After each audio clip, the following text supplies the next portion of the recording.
आज की शुरुआत हमने भगवान राम के जयकारे से क्यों की, क्योंकि खबर ही कुछ ऐसी है। दोस्तों, इस खबर पर मैं ये नहीं कहूंगा कि हमें खुश होना चाहिए, लेकिन खबर तो खबर है, खबर आप तक पहुंचाना बहुत जरूरी है। पाकिस्तान के कराची शहर में मुस्लिम कलाकारों ने रामायण का मंचन किया है। देखिए, आपको भी ये सुनकर जरूर हैरानी हुई होगी, लेकिन ऐसा हुआ है, जिसे लेकर पाकिस्तानी नाटक ग्रुप की काफी तारीफ भी की जा रही है। वीकेंड में कराची आर्ट्स काउंसिल में रामायण का मंचन किया गया था। कराची के मौज ग्रुप की ओर से आर्टिफिशियल इंटेलिजेंस यानी कि AI का इस्तेमाल करके मंचन किया गया था। जहां पाकिस्तान में अक्सर अल्पसंख्यक हिंदुओं की सुरक्षा का मुद्दा उठता रहता है, तो वहीं इस रामायण को लेकर भी कई तरह के कयास लगाए जा रहे थे। इस रामलीला के डायरेक्टर योहेश्वर करेरा ने कहा, मुझे कभी नहीं लगा कि रामायण का मंचन करने से लोग मुझे नापसंद करेंगे या उन्हें किसी तरह की धमकी का सामना करना पड़ेगा। इस प्रस्तुति की निर्माता राणा काजमी ने सीता का किरदार निभाया, राम की भूमिका अशमल लालवानी ने निभाई और वक्कास अख्तर लक्ष्मण बने। जिब्रान खान ने हनुमान का किरदार निभाया, तो वहीं आमिर अली राजा दशरथ के रूप में नजर आए। I've never seen a play on Hindu mythology, so I was really blown away by the costume, by the performances, by the script, everything, even the technology. I really liked the whole screen thing at the back. Pakistan में भगवान राम की गूंज को पूरी दुनिया ने सुन लिया है और देख भी लिया है।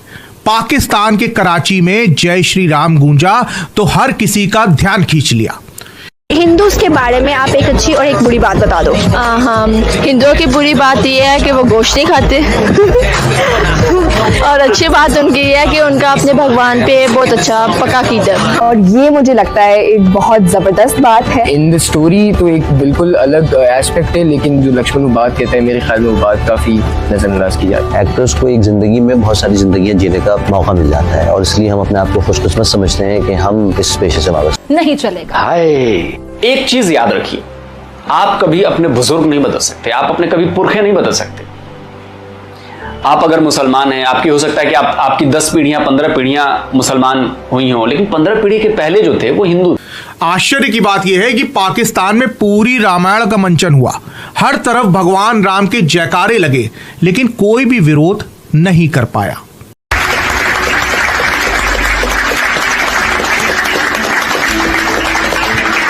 मुस्लिम देश, मुस्लिम शहर और चल रही है रामायण। जी हाँ, ये देखकर आप भी हैरान रह जाएंगे, लेकिन जब देश का नाम सुनेंगे तो हैरानी और भी बढ़ सकती है, क्योंकि ये देश और कोई नहीं, पड़ोसी मुल्क पाकिस्तान है, जहाँ से हिंदुओं पर अत्याचार की खबरें लगातार सुनी जाती हैं। लेकिन आज वहाँ से खबर आ रही है कि वहाँ रामायण चल रही है, वो भी पाकिस्तान के कराची शहर में। ये तस्वीरें देखकर सोशल मीडिया पर तो मानो हड़कंप मच गया। हर कोई इन तस्वीरों को, वीडियो को शेयर करने में लगा है, क्योंकि पहलगाम हमले के बाद भारत और पाकिस्तान के बीच तनातनी थी। ऑपरेशन सिंदूर से पड़ोसी मुल्क में बौखलाहट देखने को भी मिली, लेकिन अब इस खबर ने हर किसी को चौंका दिया। दरअसल पाकिस्तान के सबसे बड़े शहर कराची में हाल ही में कुछ ऐसा हुआ जिसने कला, आस्था और संस्कृति की सीमाओं को पार कर एक नई मिसाल कायम कर दी है। कराची के सिंध प्रांत में स्थित जाने माने कराची आर्ट काउंसिल के मंच पर हिंदू महाकाव्य रामायण का रूपांतरण बड़े धूमधाम और दिल से किया गया, जिसे देखकर न सिर्फ स्थानीय दर्शक झूम उठे, बल्कि सोशल मीडिया और क्रिटिक्स के बीच भी इस नाटक की चर्चा जोरों पर है। इस प्रेजेंटेशन को मौज नामक थिएटर ग्रुप ने पेश किया है, जिन्होंने AI जैसी आधुनिक तकनीक के जरिए इस सदियों पुरानी कथा को एक नया रूप देने की कोशिश की, और ये कोशिश पूरी तरह सफल भी रही। रामायण भारत की सबसे प्राचीन और प्रतिष्ठित पौराणिक कथाओं में से एक है, जो अच्छाई और बुराई की लड़ाई, धर्म और अधर्म, त्याग और संकल्प की गाथा है। यही रामायण अब कराची के एक थिएटर में जीवंत हो उठी। इसे देखकर दर्शकों ने सिर्फ तारीफ ही नहीं की, बल्कि इसे सांस्कृतिक सद्भाव और मानवीय जुड़ाव का प्रतीक बताया। इस ड्रामा के डायरेक्टर योहेश्वर करेरा ने कहा कि उन्होंने कभी नहीं सोचा था कि पाकिस्तान में रामायण जैसे धार्मिक विषय पर आधारित नाटक करने से उन्हें कोई डर या खतरा होगा। उन्होंने कहा, मेरे लिए रामायण को मंच पर उतारना एक शानदार अनुभव है। ये दिखाता है कि पाकिस्तानी समाज उतना कठोर नहीं है जितना दुनिया उसे मानती है। यहाँ भाईचारा है, समझ और कला की कद्र है। उन्होंने बताया कि इस ड्रामा को शानदार प्रतिक्रिया मिली है, न केवल आम दर्शकों से बल्कि कला और संस्कृति के विशेषज्ञों से भी इसे तारीफें मिली है। इस रामायण की खास बात थी इसकी तकनीकी पक्ष। नाटक में live music, dynamic lighting, gorgeous colourful outfits और गहराई से सोच समझकर बनाए गए स्टेज डिजाइन डिजाइन ने दर्शकों को एक नए तरह का अनुभव दिया। फेमस क्रिटिक ओमेर अल्वी ने नाटक को लेकर कहा कि मैं इस प्रेजेंटेशन की ईमानदारी भरी कहानी कहने की स्टाइल से बहुत प्रभावित हूँ। ये बिल्कुल दिल छू लेने वाली गाथा थी। वहीं इस नाटक में सीता की भूमिका निभाने वाली राना काजमी, जो इस नाटक की निर्माता भी हैं, उन्होंने कहा कि वो इस किरदार को निभाकर एक गहरा जुड़ाव महसूस कर रही हैं। उनका कहना था कि रामायण कोई साधारण कहानी नहीं है, ये संवेदना, संघर्ष और विश्वास की कहानी है। इसे मंच पर उतारना और दर्शकों के साथ उस ऊर्जा को शेयर करना मेरे लिए अंदर तक हिला देने वाला अनुभव था। फिलहाल पाकिस्तान में रामायण के इस मंचन को लेकर खूब सुर्खियां बटोरी जा रही हैं। आपका इस खबर पर क्या कहना है? अपनी राय हमें कमेंट कर बताइए। साथ ही इस वीडियो को शेयर कीजिए और जुड़े रहिए हेडलाइंस इंडिया के साथ। भगवान राम से पाकिस्तान में इतनी, मतलब पाकिस्तानी मुसलमानों में या और भी इतनी नफरत की जाती है, जिन्हें राम मंदिर बनने से इतनी ज्यादा प्रॉब्लम है, उस पाकिस्तान में रामायण का मंचन किया जा रहा है। उस पाकिस्तान में मुसलमान एक्टर और एक्ट्रेस जय श्री राम बोल रहे हैं, बजरंग बली बन रहे हैं, भगवान राम बन रहे हैं, भगवान सीता बन रही है। अब ये तस्वीरें देखिए, ये देखिए, ये पहली तस्वीर, ये पहली तस्वीर देखकर मुझे ये लग रहा है, आप लोगों को भी यही लग रहा होगा कि भाई भगवान राम हैं, सीता माता हैं, लक्ष्मण जी हैं, और ये मुझे लग रहा है कि जो पीछे तस्वीर लगाई गई है ये शायद ये पूरी वेशभूषा जो है वो वनवास वाली है। ये जो दूसरी तस्वीर है इसमें माता सीता ने वो मोर का पंख आगे किया हुआ है और ये रावण दिख रहा है, जहां तक मैं समझ पा रहा हूं। तो ये अशोक वाटिका का सीन है, वो पेड़ के नीचे बैठी हुई हैं और रावण आता है जब वो कहती है कि तुम बढ़ो मत, इससे मैं जलाकर राख कर दूंगी तुम्हें। तीसरी जो तस्वीर है वो बजरंगबली और माता सीता के बीच का संवाद है, जब बजरंगबली भगवान राम का संदेश लेकर अशोक वाटिका पहुंचते हैं। और ये चौथी तस्वीर में आपको दिख रहा होगा भगवान राम और सीता जी, लक्ष्मण, पीछे और भी जो कास्ट हैं इनके, वो सारे लोग दिख रहे हैं। तो ये कोई छोटी मोटी बात नहीं है कि हिंदुओं से इतनी नफरत करने वाले पाकिस्तान में, वो भी भगवान राम से नफरत करने वाले पाकिस्तान में, मैं सिर्फ भगवान राम से सारा पाकिस्तान नफरत नहीं करता है। मैं अभी इसका एग्जांपल आपको दूंगा क्यों मैं ये कह रहा हूं कि सिंध वाला इलाका छोड़ दें। सिंध का जो कल्चर है ना, और सिंध में रहने वाले जो लोग हैं, जो सिंधी हैं, वो चाहे हिंदू हो, वो चाहे मुसलमान हो, ज्यादातर को अपना कल्चर पता है। इसमें सबसे खास बात यह थी कि मंचन करने वाले कलाकार भी मुस्लिम थे।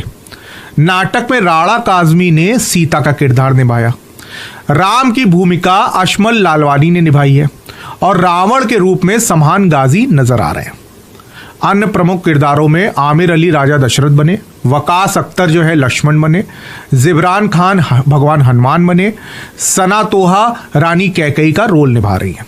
रामायण का मंचन करने वाले योशेवर करेरा ने कहा कि मेरे लिए रामायण को मंच पर जिंदा करना एक अद्भुत दृश्य अनुभव है। करेरा ने कहा कि नाटक को अच्छा रिस्पांस मिला है और कई आलोचकों ने इसके निर्माण और कलाकारों के अभिनय की प्रशंसा भी की है।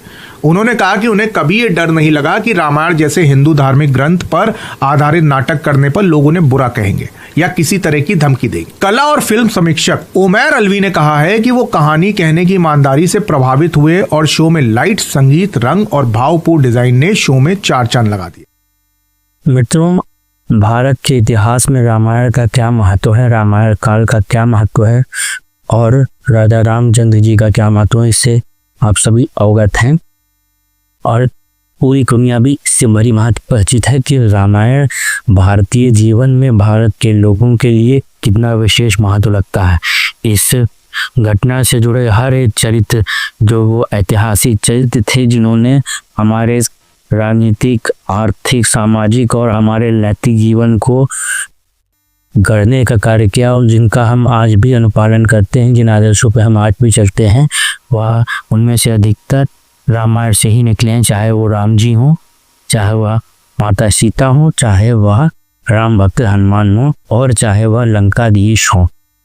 अब रामायण की प्रसिद्धि किस प्रकार से विदेशों में फैल रही है, इसमें कोई संशय या किसी को कोई संदेह तो है नहीं और ये बात कोई टाची छिपी रह नहीं गई है कि दुनिया के हर एक कोने में इस समय रामायण का मंचन चल रहा है।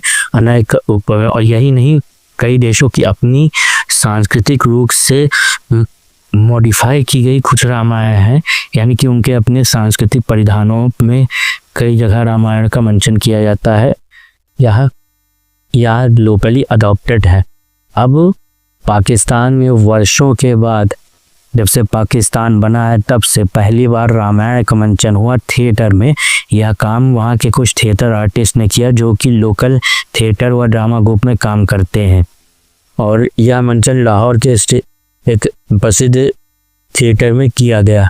इस बात को लेकर के हैरानी इस बात की है मित्रों, क्योंकि इस बात को लेकर के कोई पॉलिटिकल या कोई रिलीजियस बवाला नहीं हुआ। जैसा कि आप जानते हैं कि पाकिस्तान धर्मांधता में इतना अधिक डूब चुका है कि वो किसी भी अन्य धर्म के किसी बखान को या प्रशंसा को या उनके उदाहरण को, यानी कि उसके कहे जाने को भी स्वीकार नहीं करते हैं। परंतु वहीं के लोकल नागरिकों और कलाकारों द्वारा रामायण का मंचन किया जाना एक अचरज हुई बात है। हालांकि इससे संदेह भी पैदा होता है कि यह केवल इसलिए था क्योंकि उन्हें रामायण अच्छी लग गई, या उन्होंने कलाकार के रूप में इसे करने का निर्णय लिया, या यह एक सोची समझी पॉलिटिकल चाल है। क्योंकि आप जानते हैं मित्रों कि भारत से युद्ध के पश्चात, ट्रेड बंद होने के पश्चात पाकिस्तान की स्थिति इतनी ज़्यादा दयनीय हो चुकी है कि उन्हें हर दूसरे दिन IMF से भीख मांगने के लिए IMF पर दरवाजा खटखटाना पड़ता है। और इससे बचने का एक ही तरीका है कि भारत से किसी भी प्रकार से करके अपने व्यापार व उद्योग को पुनः आरंभ कर दिया जाए, और ताकि भारत में मिलने वाले उत्पाद पाकिस्तान में सीधा पहुंच सके। अभी भी भारतीय उत्पाद पाकिस्तान को जाते हैं, परंतु वह वाघा बॉर्डर से पार ना होकर के भारत से UAE जाते हैं, और UAE से फिर और अधिक 2 गुने 3 गुने दाम में वापस फिर पाकिस्तान आते हैं। इस प्रकार से एक लंबा रास्ता पाकिस्तान में भारतीय उत्पादों को तय करना होता है, और यह गलती स्वयं पाकिस्तानियों की ही है। इसमें भारत का कोई दोष नहीं। पाकिस्तान की सरकार ने नफरत में अंधी होकर के निर्णय लिया और अपनी जनता को मरने के लिए छोड़ दिया।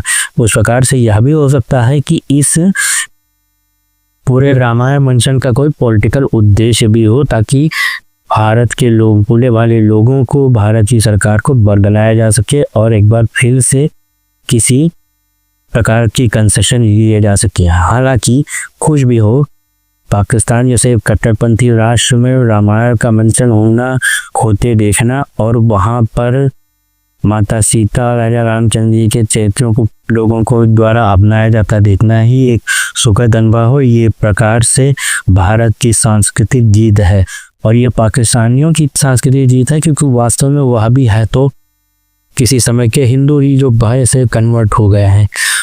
इस प्रकार से देखा जाए तो इस प्रकार से पाकिस्तान अपनी पौराणिक और अपने पैतृक जड़ को अपना रहा है, और हो सकता है कि इसके पश्चात धीरे धीरे करके पाकिस्तानी समाज में एक सुधार की बयार चले और वो लोग अपने पुरखों को और उनके धर्म, संस्कृति आदि को अपनाना आरंभ करने, या फिर इसके विपरीत भी अन्य परिणाम भी आ सकते हैं। हो सकता है कल को कट्टरपंथियों द्वारा उन कलाकारों को मारा जाने का धमकी दिया जाए जिन्होंने इस प्रोग्राम का आयोजन किया था, और उन कलाकारों को मार भी दिया जाए।